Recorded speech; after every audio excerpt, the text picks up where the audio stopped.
20 of these. This is the 20th Short Reddit Horror Story ASMR. I've been doing these since October. That's insane. I think October. But yeah, that's insane. Had to pull out the special Madoka Magica suit just for this. But yeah, it's Wednesday, 27th of March. Yeah, this is the day we do the 20th one. Probably be a break from doing these afterwards. But yeah. Again, we got 20 of these now. That's so many stories to go through ASMR-wise. But these have been so much fun. I've been enjoying doing these. And there's always been something good. There's always been so many creative people every time I do these. And if you haven't, you should go check them out. Because I always say their names, and actually, that's one thing I don't think I ever did was I always say what site I use. Oop, and the 20th traditional phone notification. But yeah, the site I use is the Short Scary Stories. That's what the Reddit is called. I could have sworn I did, but I want to make sure since it's the 20th one. Yeah. Still unprofessional, but yeah, I go to here. That's what I do for the ASMR, and then I say their names, and then I read them. I've been doing this for so many years, so many months now. And it's been a lot of fun doing these every time when I get up to the mood to do them. And yeah, I already see some ones I'm definitely going to start doing in a minute. But beforehand, I gotta do the usual. Talk about the week. And then, yeah. Sorry, my mind's all over the place. I'm just excited. I still can't believe it. It's the final one. Or not the final one, I'm sorry. It's the 20th one. I might do some more in the future. But yeah, it's been quite a long time. Okay, yeah, first things first. The week. I actually had it busy. I've been really busy these past few weeks. I've been practicing. I've been doing more stuff in animation. Because, I like doing these PNGs. As you can tell, I'm using Holly from using a program. But I decided to try to do more little animations. I've been started making little GIFs for people. It's been really fun diving into that. It takes a little bit more work, but when you don't do certain things like shading and whatnot, you can get straight into the animating, and then you can start coloring it afterwards. Is what I learned. Because it takes a long time, but when you're done, it looks so good. Especially when you adjust the speed and you get it just right. But I've been having a lot of fun with animation. I've also been helping a friend out. They've been trying to put a new floor in, and we finally got it in. And the new house he has looks beautiful. So I've been helping with that, especially because WrestleMania is next week. I'm very excited for that. With my luck, it's probably Roman retaining the title, because we can't have nice things, but we'll see. Then also that I got a cavity. I've been so depressed. This is my first cavity in 30 years. It finally got big. I actually finally felt it on my tooth, and it's been driving me nuts. So I'm gonna have to probably get it pulled. Probably go to the dentist and see what's up with that. But it's been driving me nuts. It doesn't hurt or anything. It just depresses me feeling it because I never had cavities before. And I have a few other teeth that are sensitive, so I definitely want to get them looked at like right now. Because none of the other ones have holes to my knowledge, but we'll see. And it just bums me out. Well, luckily it's a wisdom tooth too. Usually people get those pulled anyway, but yeah. Other than looks like it might storm today. And it looks like I had somebody come up on the porch. That might be a bill that I might have to grab. Ooh. Oh shit. Whoa. 20th anniversary random message. Okay, that's at 6 minutes in. So I'll put that in the description later. I apologize for that. I didn't, because the person that texts me in like sentences.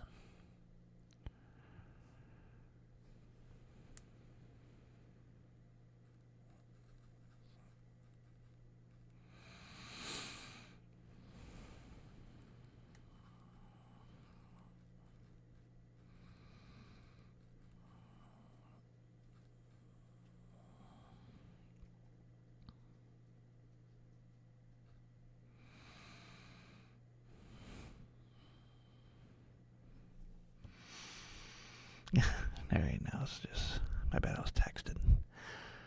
I was texting for a minute. Oh no, my 20th anniversary. Yeah, it was about the appointment, by the way, for the tooth. Looks like I'm doing it a month. They're booked apparently, so I have to like wait a month for it. Wow. But it'll be worth it. I just gotta make my teeth last till then. Be super careful. Oh my goodness. Okay, anyway. Everything looks good. I think we're about to get started. But as always, like I say in the front of every video, just because of these kinds of reasons, I apologize for scuff in advance because I do this live. And usually I'm a lot more careful, but that caught me off guard because, again, I'm messaging somebody about the dental appointments, so I actually should put it on mute. I don't know if she's gonna message again.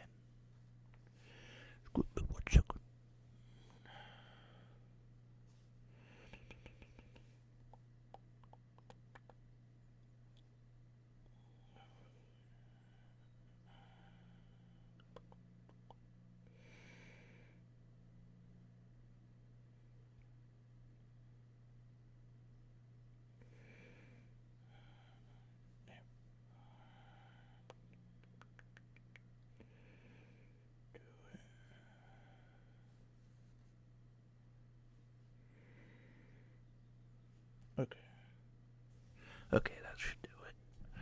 Just put my notification volume on 0. Alright, and I got the stores up. I think we can get started. I don't know how long I'm gonna go for. Probably a good little bit, because I mean it is the 20th one. And I got everything taken care of from that message, so yeah.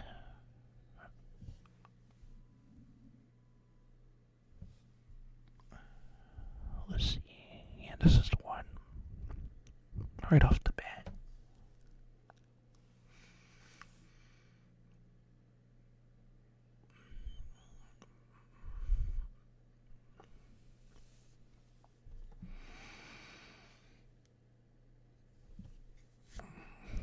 Alright. This first one is called When I Was 8 Years Old. My mom told me the exact date and time I would be murdered. And this is written by Trashtia. Halfway through an episode of SpongeBob SquarePants, our foster mother ruined our lives with 4 words. You're going to die. According to Mom, we were going to die at 17 on exactly the same day. The 3rd. Sorry. May 3rd of 2024. My brother and sister were scheduled to die at 4 p.m. and 4:17 p.m. I would die at 4:50 p.m. Mom said the only way to escape our deaths was to kill our murderers first, and so began our brutal training. We had self-defense classes in the morning with Dad, who was a surprisingly good fighter, and the weapons handling in the afternoon with Mom. Our parents would pay friends to sneak up in the unexpected. was what they nailed into our heads. Our murderers could be anyone and anywhere. As a kid, I failed. I jumped into a woman's car posing as a great Aunt Helen, only for, ooh, yeah, vibrations. Sorry about that, my phone went off. I jumped into a woman's car posing as our great Aunt Helen, only for her to drug my chocolate milk and take me right back home where my awaiting mother chastised me for being naive. I did get better. Over the years, my training ripped away my childhood. By the age of 16, I used everything waking minute to train. Jet took me down in self-defense exercise, only for me to leap onto the back and rip out his hair. We all had our respective talents. Jet was the best fighter, while Wendy and I were better with weapons. 17 arrived, and on the day of our murder, I was ready. Mom still insisted on us attending school, so I was making my way home. I was going to die at 4:50. Slowly, my pace, I glimpsed at the shadow of blood from the corner of my eye. I let them get closer.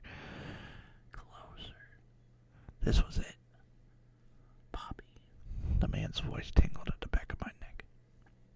It is Poppy, isn't it?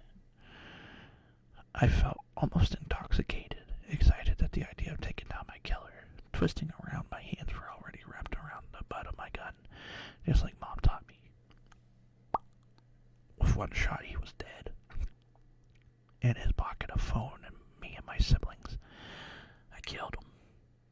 I almost cried, my chest heaving. Mom and Dad had turned into killers, but crying felt good. Human. When I got home, I was greeting my family in song. Mom, guess what? I killed our killer.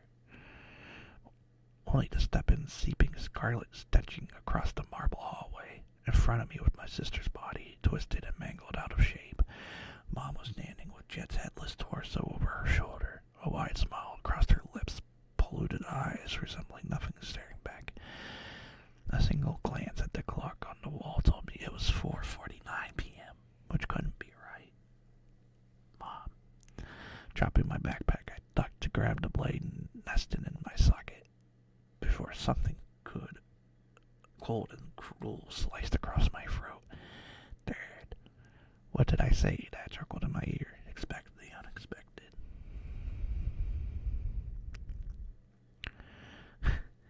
Well, that sucked.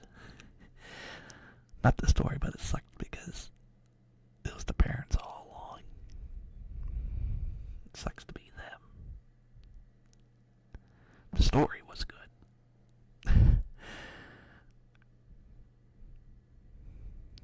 Yeah, my bad at the beginning, by the way. I was basically, I had troubles with the date. I was looking at it, and I was going to say March, but I read it backwards. It was the 3rd of May. I was off by a few months. But yeah, that was a good story. But it sucks to be that much what I was saying at the beginning. I messed up my words.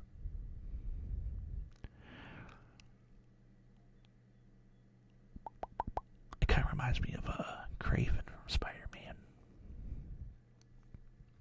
Let's see here. I don't look at this message real quick, and I got it. Put it in your phone. Okay, yeah. Because again, I'm going to the dentist. It looks like on April 30th. So yeah, I got a long while that they were booked.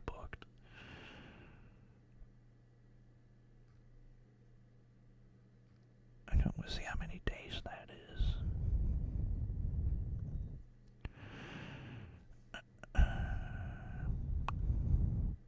Oh my goodness, yeah, that's gonna be a few weeks, like 4 weeks and a half. Well, actually, plus today it's the other half, so 5 weeks. I'm gonna be feeling this hole for a long time. Oh, that sucks, because that's the small price to pay. Anyways, next story. First one was good. 'Again, that was my trash.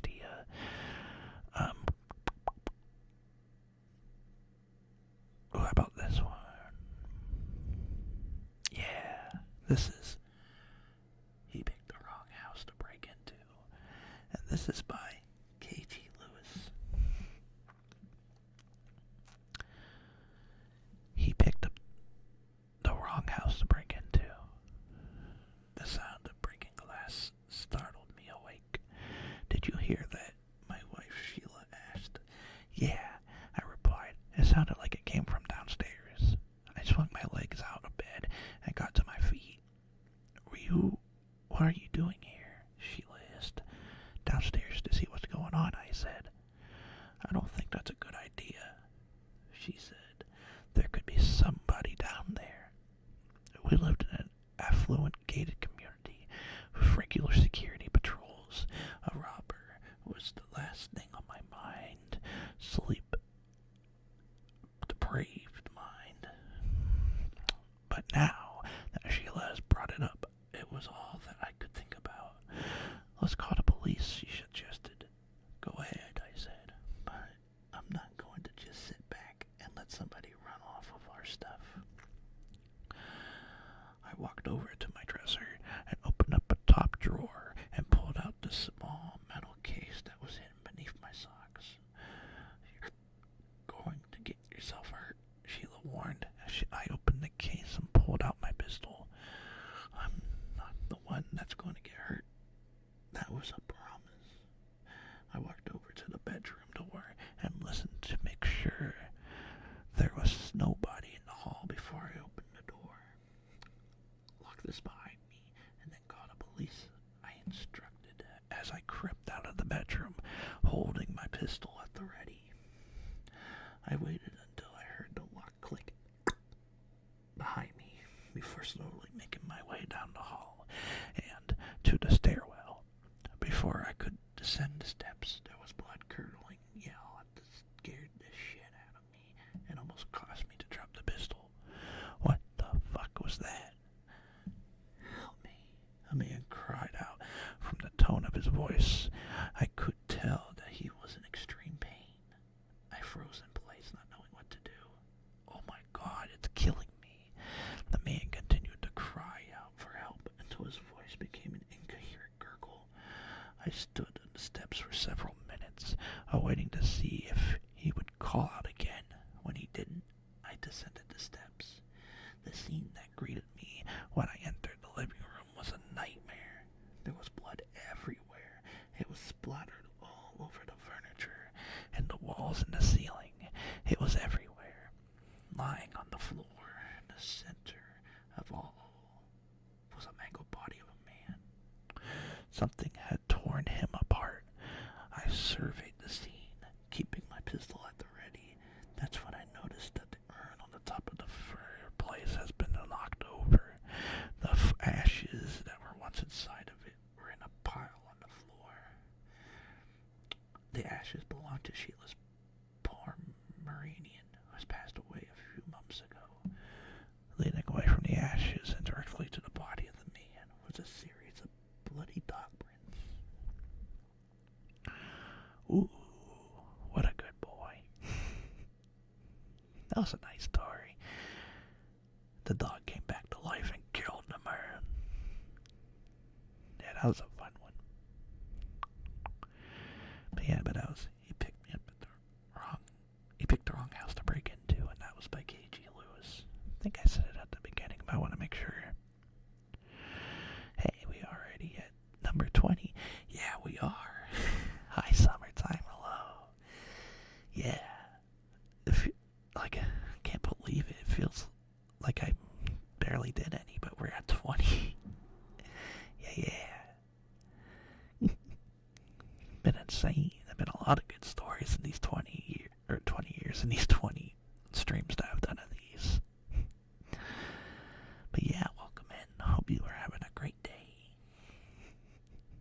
But yeah, let's see here. Yeah, a lot of these titles are weird. I really want. I'm gonna read it. It was uploaded 2 hours ago.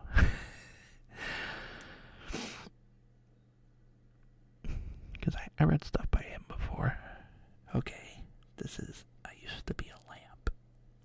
And this is by Waiting for Mid-Moon. I used to be a lamp, not an exquisite or elegant lamp, just a simple old lamp of worn-out shade and a dusty base. I had seen many nights illuminating Chris and Natalie's cozy living room. My light has provided warmth during the intimate dinners. I had witnessed countless conversations and moments of laughter beneath my glow. They often sat together on the couch, reading books or watching movies, their laughter filling the room with joy. Chris would sometimes strum his guitar, serenading Natalie with heartfelt songs that made her eyes sparkle with affection. Their love was evident in the small gestures. The way Chris would wrap his arms around Natalie's shoulder as they watched TV, or how she would reach out to gently touch him in his hand during dinner. Over the years, my once bright light has dimmed, and my shade has developed patches of discoloration. But still, I stood tall, faithfully doing my job. One evening, Chris and Natalie, usually harmony, was shattered by a surprise storm of anger and resentment. I don't know what started it, but their voices rose higher and higher in both pitch and volume as they exchanged round after round of accusations and insults, each trying to outdo the other. If we had neighbors, they would have called the police by now. I have never witnessed such an intensity in these arguments. It was as if years of suppressed grievances has erupted into one massive storm, tearing through the tranquility of our home. In the moment of blind rage, Chris' hand shot out, seizing me from my place on the table. I felt the range of his grip as he swung me through the air, and force of his fury propelling me forward. I collided with Natalie's head with a sickening thud, the impact shattering my body and sending splinters of glass from the bulb flying in all directions. The room was filled with the sound of Chris's labored breathing, the slushing sound of blood escaping Natalie's wound. As she lay motionless on the ground, a pool of red spilling beneath her, I too lay broken and discarded, my once comforting light now extinguished forever. In the moment of fading and despair, I realized that neither I nor Natalie meant anything to Chris. We were nothing but objects to him, easily discarded and easily replaced. I used to be a lamp, but not anymore. Wow, that was good, but that was so sad. What the hell? Well, that was the poor lamp. Wow. Yeah, that was definitely a good one. Hopefully that gets upvoted a lot more. Like, it's not scary, but now I'm gonna cherish my lamp in my room.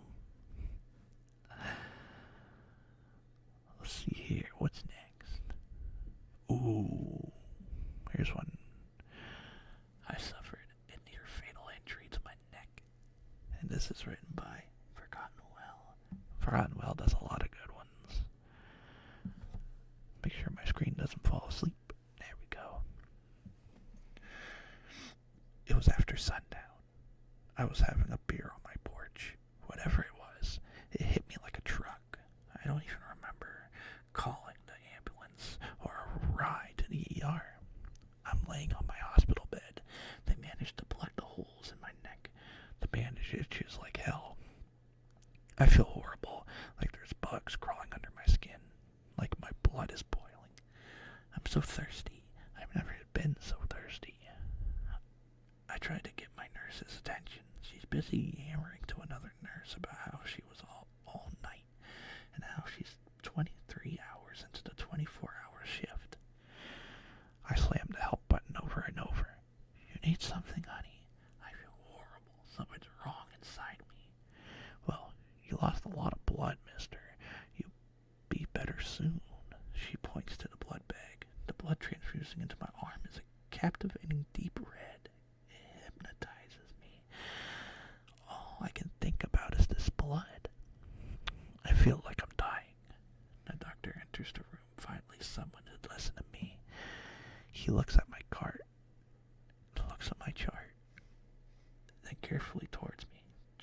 Christ, he yells.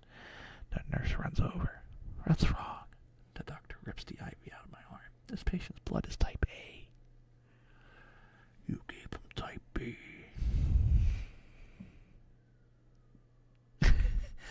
Well, that was like another comedy one. Also, I hear a cop in the background. But yeah, I was thinking it was going to be about a vampire, but nah. It was just somebody getting the wrong blood. I guess type B is vampire blood. We'll have to tell Mame that. Also, people listening that don't watch Twitch or whatnot, made me. I was a vampire VTuber. But I thought it was gonna be vampirism, but nah. Just, I guess I watch out for those blood B people. Dang. This is all over the place. We went from a horror one to a sad one, and then a comedic one. But yeah, that's the nature of these short Reddits horror stories. Because you don't know what you get, and it's fun. Ooh, okay, speaking of that, here's another one. This one sounds savage. Ooh. Thought I heard somebody walking out. I actually sit in the front, like the porch is like right in front of me with the window so I can see what's going on. I don't see nothing though. I think we're good. But yeah. We've been together ever since he killed my partner. And this is written by Munch Reader. It's not like I had a say in it. He shot him with the revolver, point blank. I was in the pathway, and the bullet burned through me. It went clean through and into my parents' head, or partner's head. I couldn't save him. Injured and enslaved, I became this man's new trophy. He told me that this was part of his ritual. He would kill a man, then claim his belongings to himself. That included me. He first intended to my wounds. All he had was a needle and some string, but that did the trick. Some of my partner's blood was still on me. He started licking it off of me. It seemed to bring him great pleasure, probably part of his sickening ritual. Now, I was to be with him whenever he went. I would speak, but he would always talk to me. You know, you're the prettiest thing I ever took from a man. Then he caressed me gently, made me feel sick. It wasn't long before trouble found us again. A lone horse rider passed by. Howdy. How of a place here I can get some moonshine nearby? My master replied, No, I don't. We're all good. Please keep moving along. I noticed his gaze became startled as if he shifted his focus onto me. Is that blood on you? That's none of your business.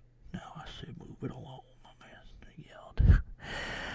I'll have you know I'm a volunteer sheriff, and I'm afraid I need to investigate this. We've heard news of trouble up where you're coming from. He hovered his arm over his holster. I was trembling with fear. I really wanted to be away from this monster, perhaps with a new, decent man that appreciates me. But to no avail. My master had a quicker draw and instantly blew his head off with my old partner's revolver. Yay-ho, a new kill already. He looked down at me. You know, you're my lucky charm. He walked over to his new victim and began robbing him blind. He took his money, his clothes, his gun, even his horse. Master then took us to his ranch. This was my new home now. He looked directly at me through a mirror in his room. I usually don't keep many of you when I kill the next man. Just a temporary. Hold up a minute.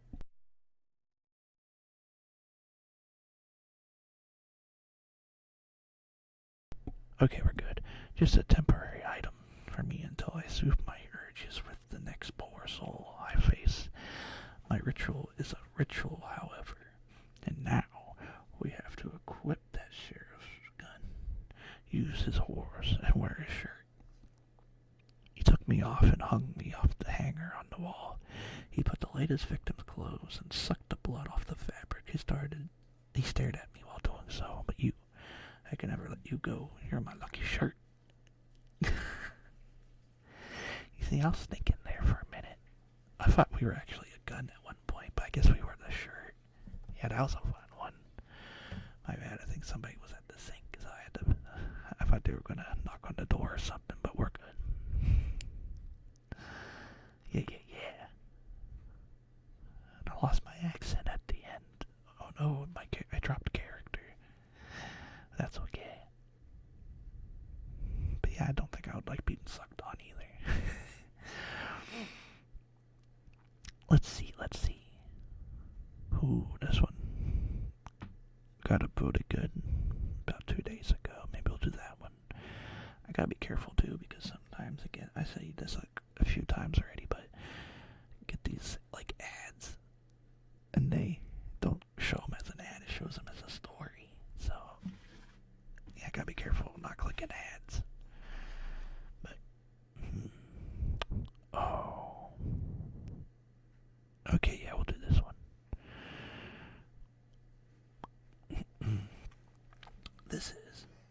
It's a boy, and this is written by the real Kurumi 2. And also, I apologize if you hear any noises, because again, I'm next to the kitchen too, so they're doing stuff in the kitchen. Angela and her sister Elizabeth both worked with expecting mothers in hospitals 100 miles apart. Angela hoped she was catching her on a break, not like you to call during a day. Liz says, "Everything okay?"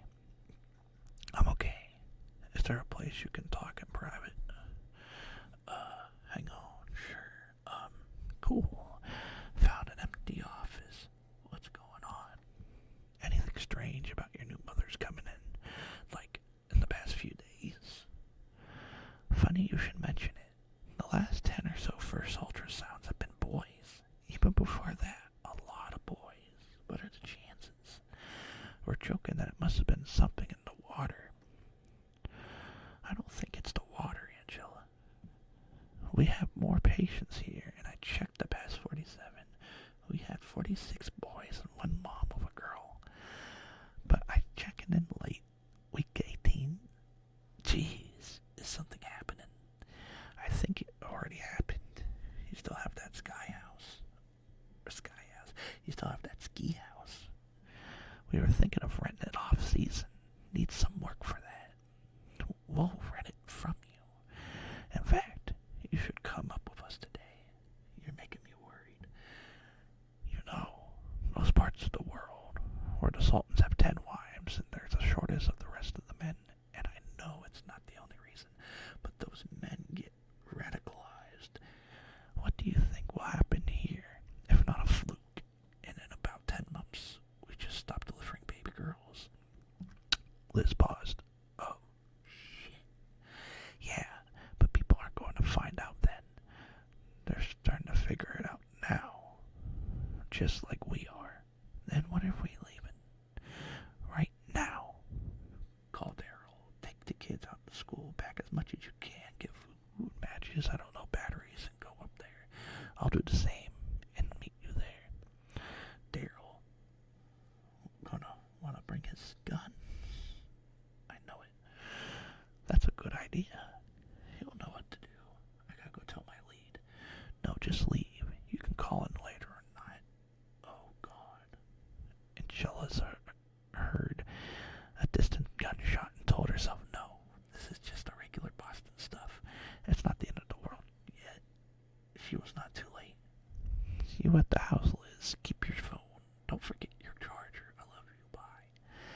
She picked up her keys and made her way to the back staircase towards the parking garage in her car.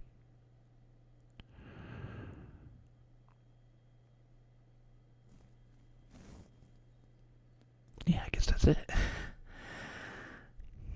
Seems like it was like a beginning of the I was reading the comments, but yeah, I guess it seems like a start to a story. It was good, but there was no finish. Maybe there'll be more in the future. It kind of just ends there. Yeah, it's like a lot of stores. Ooh, there's some barking.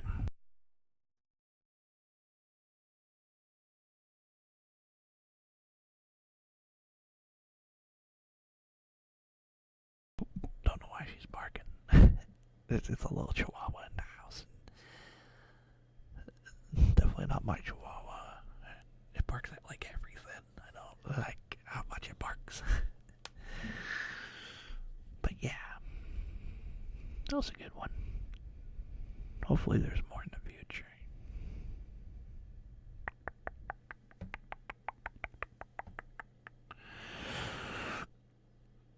Ooh, okay, we'll do this one. I know that offer. This is Thank God I Survived. And this is written by Feeling Sky 7775.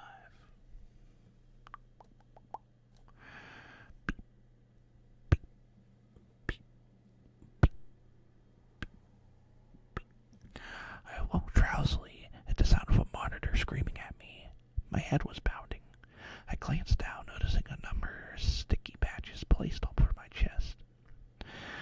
And scanned the room. I realized I was in the hospital. I looked to the left. My wife lay still, asleep in the chair, her arms wrapped around our children. Gwen and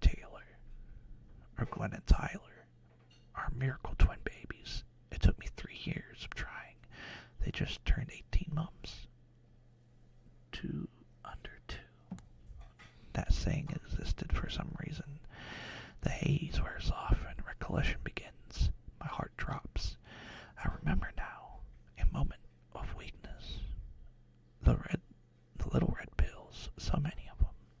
The distant sound of Nancy screaming on the phone with 911. The look of Gwen's crying face as I lost communication. In consciousness, the sobs begin. How could I be so stupid? Everything I need has always been right here. My wife wakes to the sound of my heaves. I breathe a sigh of relief, watching Gwen and Tyler open their eyes alongside her. I stare at Nancy's deep in the eyes. I made a terrible mistake. I'm so sorry. I don't know what I was thinking. My wife stared back at me, her eyes full of sorrow, and she remained silent. I continued, desperate to make her understand, desperate for forgiveness. I was feeling so depressed. I thought dying was the only way. I didn't see all the happiness I had in front of me. I didn't see that I had all the reason in the world to live. I said a silent prayer in my head. I was so grateful that I survived. My wife remained silent until she finally sighed. Her eyes watered. They were able to revive you. But the Tylenol, it did so much damage. Your liver, it's destroyed. They told me you only have a few months. Ooh. Well, that ended very grimly. Oh no. That wasn't scary, that was just sad. We had another sad one. Just like the lamp one. And also again, I hear dishes in the background. They actually sound kind of nice. They have to let me know if the noises sound nice, ASMR-wise. There's people in the kitchen. Let's see. What's next? Because usually, I go by looks again, or by the likes. And if it's like skyrocketing in likes, then you'll know. Just like this one. And again, it's by, well, I'll just do the title. Mama's new boyfriend believes in spanking. And this is by Forgotten Well. One of my earliest memories is the smell of burning flesh.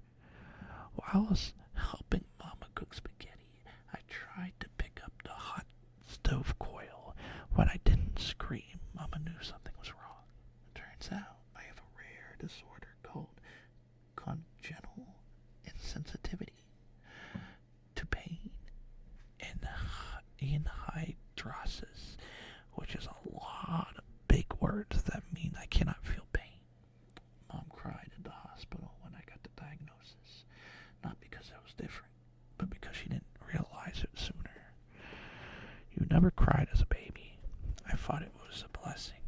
I used to call you little angel because God made you so well behaved.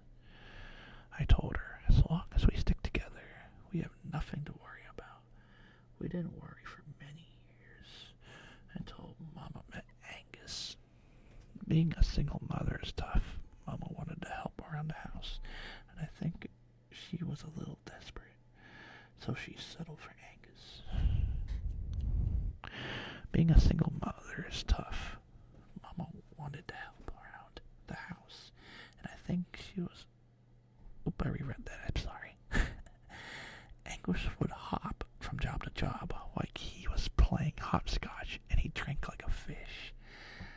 The worst thing about Angus was that he was a firm believer in a good old-fashioned spanking. His parents used to tan his hide until he was old enough to run away. And I turned out just fine.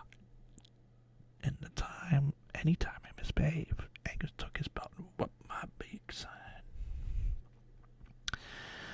I pretended to hurt at first, but eventually I'd laugh whenever he spanked me. Angus did not like that one bit. The next time I got into trouble, Angus waited until Mama got home and made me watch while he beat her senseless. Since you don't understand pain, I'll give you something you can't understand. Angus promised that every time I misbehaved, he'd take it out on Mama. He wanted to drive a wedge between us. Maybe he was hoping she'd send me away so he could be rid of me. Mama wanted to leave him, but we knew he'd kill her before letting that happen.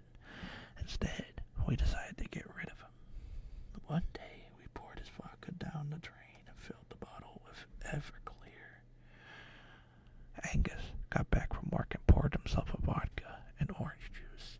He always drank booze or sugary juice because, according to him, vitamins help cancel the toxins in his booze.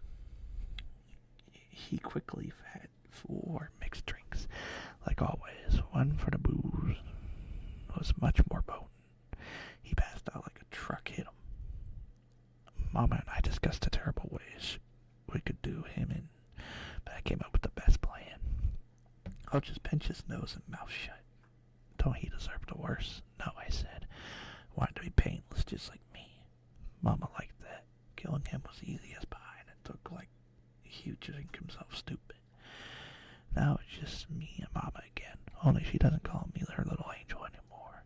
Now she calls me her angel of death. Well, that was fun.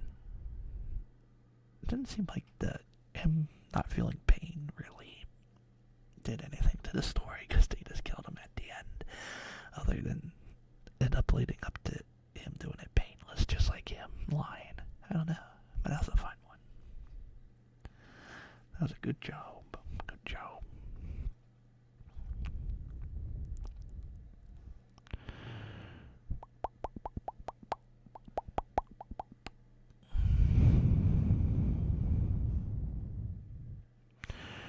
So again, I could tell there's something about in the kitchen today.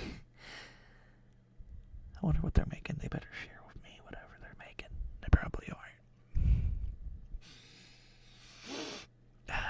Give a little sniff. Yeah, I don't smell nothing. I don't know what they're doing. Let's see here. Oh, I think I could do like 1 or 2 more.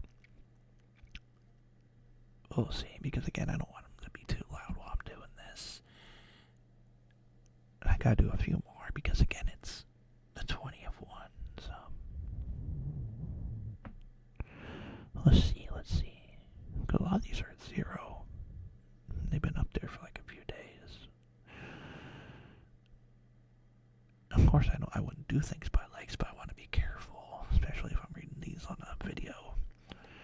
So.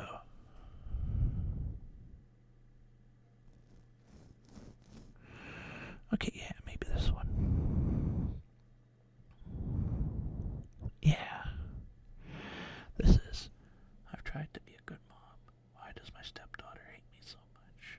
And this is written by C. Beanson1273. Will you please hurry and eat your breakfast? You're going to be late. Stop yelling at me and stop telling me what to do. You're not my mom. Every morning, the same argument. I honestly don't know what went wrong. When I first met Stephen, he was a widower raising a young daughter alone. He was handsome and kind, and while things between us developed slowly out of our concern for his daughter, eventually we decided to give it a try. When I met Megan, it was better than I hoped. I was clear that I didn't want to replace her mother and that we would go along just fine. Then Stephen proposed and everything went to hell. Friendliness and the warmth became coldness and disrespect. My attempts to reach out were rebuffed with insults. Hell, she showed more love to her stupid doll than she did to me. And still I tried because I wanted Stephen to be happy. I followed Megan up the stairs, determined to set her straight and get her to eat breakfast and head to school. But as I reached the top of the stairs, I felt a pain in the back of my head. Then nothing. I awoke to Megan's room, but something was wrong. Everything looked bigger, like her room had grown. Then I saw Megan towering over me. Hello, Jill. She smiled often when we first met, but this was a different, almost evil. I hope you're not too uncomfortable. I wanted you to enjoy your new life. I'd say this isn't personal, but I'd be lying. I never liked you. I pretended for Dad's sake. But while you may have replaced my mother in his eyes, you will never be mine. I just want her back. But you, I tried to say, but for some reason the words wouldn't form. Mom had always been into Wicca, so I started reading her old books, and in one of them I found it, a ritual for bringing someone back from the dead. There were several requirements: obtaining the soul, storing it, and finding a host that where you came in. And then I saw nothing that stopped me cold. But me. But not me. My body came into view, walked over to Megan, and hugged her. I missed you, Mom, Megan told. Not me. Then she turned back to me. You may be feeling off. Unfortunately, every plan has drawbacks. But don't worry, I'll take care of you forever. With that, she approached me, and I felt myself rise and become to rest across from the mirror. Then I looked. Impossible. The doll. I was a fucking doll. I'm sure you have things you like to say. Too bad dolls can't talk. Now relax while Mom and I enjoy some long overdue time together. Helpless. I couldn't speak or move, only listen as they exited the room. I walked downstairs to the kitchen and ate the breakfast I made for Megan. Thump. Unfortunately for them, I had a plan too.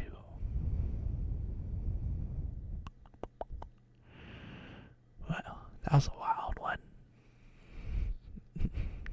Just turned her mom into a doll.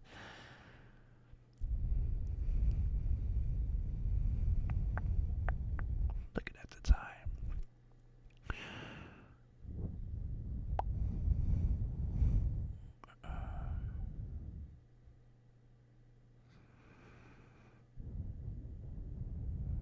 Just reading these. Oh, whoops. I exited the site. I'm thinking about doing one more anyways. I just don't know what I want to read.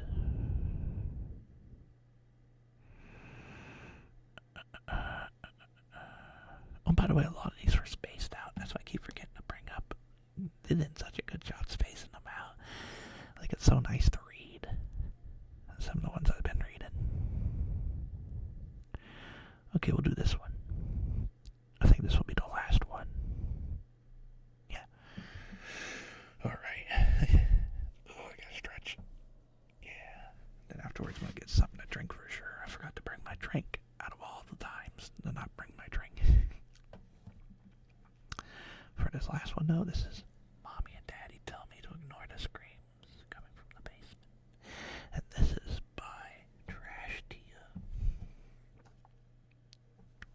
Coachella Hotel and ticket are too loud. Daddy said I'm not allowed to question them. Daddy said his friends are hurt and he's making them better. They didn't look hurt when I brought them in. I was eating cookies in the kitchen when the sliding glass doors opened. Daddy stumbled through, his arms wrapped around the soaking white girl. She was older than me. 2 boys were behind her. They looked like high schoolers, or maybe older. Mommy grabbed my face gently and turned my head to look away. Keep looking at me, Rosie, she told me, her eyes wide. In the corner of my eye, one of the boys dropped to his knees, and my dad pulled him back up, pushing him through the basement door. Full good move, boy. I liked talking to them. The 3 of them were behind a big glass screen like a human zoo. They were boring. All they did was cry. One boy was dark-haired and the other light. The girl had pigtails like me. I asked their names, and the dark-haired boy sat up. Coachella. His expression lit up, vacant eyes flickering to life. We need to get to Coachella. I need to buy my ticket. The girl giggled into the floor, and we still haven't figured out what we're staying. That was all they said, the same thing over and over. Coachella, ticket, hotel. So that's what I named them. Coachella said he could do the cool trick, but Daddy dragged me away before I could see it. When Daddy's other friends came to see him, I was told to stay upstairs with Mommy. There was a lot of people in the black suits. Women wearing pretty dresses. Thanks for coming, everyone, Daddy told his friends. Let's start the auction. Coachella stood. His eyes were empty. The stripes of white around his head were now red. Red was everywhere, dripping from his face like between his fingers. Ticket and hotel were on their knees. S3, show them what you can do. Coachella thrust 2 fingers into his right temple. Start bidding at $3 million. S3 is the very first psychokinetic. Coachella met my gaze, his lips twitching. He was going to show me his magic trick. S3. Daddy's head exploded, a fountain of scarlet splashing onto the ground. Mama pushed right past me, grabbing the blood-soaked microphone. When Coachella tried to run, Mama grabbed him by the hair, finally dragging him back, pinning his hands behind him. Let me go, Coachella shrieked. I want my... She slammed her hand over his mouth, forcing the others to their feet. Start betting at $4 million, she grasped out. Going once. The police, Coachella muffled to me. Tell them my name is... Mom kicked him in the face, forcing Coachella to the ground. When he jumped up, she pointed a gun at his face. Go upstairs, Rosie. Daddy is a bad man, but I think Mommy is worse. Ooh. Yeah, that was a good one. The girl saved the 3 psychic kids. That's a solid one to end it on. Yeah. Oh, my tailbone is starting to hurt too. Ooh, man. I did nothing too special. But again, this was super fun. I can't believe it again. I did 20 of these.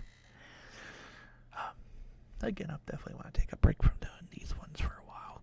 Especially because I had 20. I might do, the next time I do a stream, I might do, Would You Rather again. Because it seems like a lot of people like the Would You Rather, and it was fun doing it. A lot of people's opinions blew my mind, so I'd love to do Would You Rather. But yeah, it's been a good day today. I might end up working on some animations after this, and then upload this to YouTube. See what's going on out there too, because I'm actually starting to get hungry. I didn't eat yet. But yeah, I think that's about it.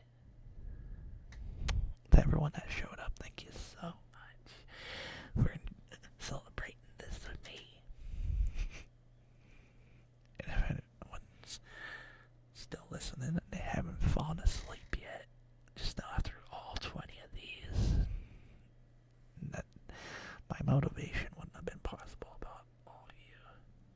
thank you all so much for such a wonderful time I've been having lately, and for all the love and support. I really